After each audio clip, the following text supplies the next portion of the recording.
If you recognize any of this, this book is for you. It was a dark and stormy day in the city of Oslo when change manager Al arrived at the Gardermoen, ready to solve his next case.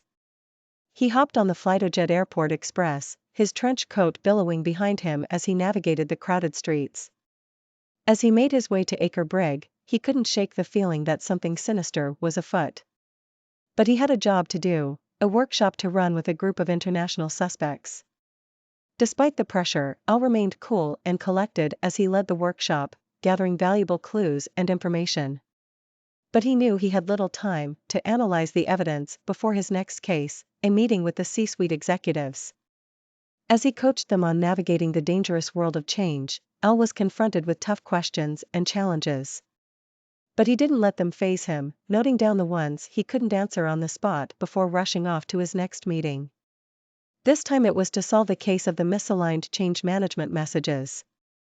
He met with the communications team, taking careful notes as they tried to reach a compromise. But even after the meeting was over, Al couldn't shake the feeling that the case was far from solved. So, he retreated to his hotel room, determined to make sense of the clues he had gathered. With a club sandwich and a small aquavit by his side, Al worked into the night, piecing together the puzzle of the change management messages. As the clock ticked past 10 p.m., he finally allowed himself a moment of relaxation, settling in to watch an old episode of Breaking Bad. But even as he drifted off to sleep, Al's mind was still racing as he tried to solve the mysteries of the day. In the shadowy world of change management, there was always another case to be solved. Next day, change manager Al knew he had a long day ahead of him as he headed back to the office, determined to crack the case of the misaligned change management plans. He had a meeting with the project manager, determined to present his draft master change management plan and see how it could align with their own agile approach. As he sat in the meeting, Al couldn't help but feel overwhelmed by the sheer volume of information on the big screen, 500 lines of technical jargon that seemed impossible to navigate. But he was a pro, and he knew that no case was too difficult to solve. So, he and the project manager rolled up their sleeves and got to work, piecing together their two plans into a simpler, more manageable overview. It was hard work, and Al couldn't shake the feeling that few people would ever read their final report. But he knew it was all part of the job. As the clock ticked closer to 3 p.m., Al knew it was time to pack up and begin his journey back to the airport. With his mind racing and his trench coat flapping in the wind, he set off on the journey back to Gardermoen.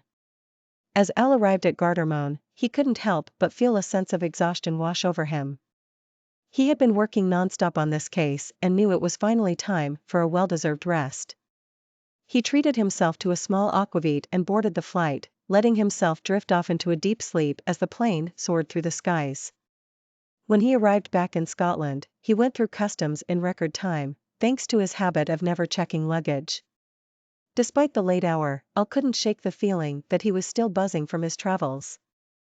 So, he settled in to read for a while before finally crawling into bed at midnight, ready to get a good night's rest. The next morning, Al was wide awake and ready to tackle the day ahead.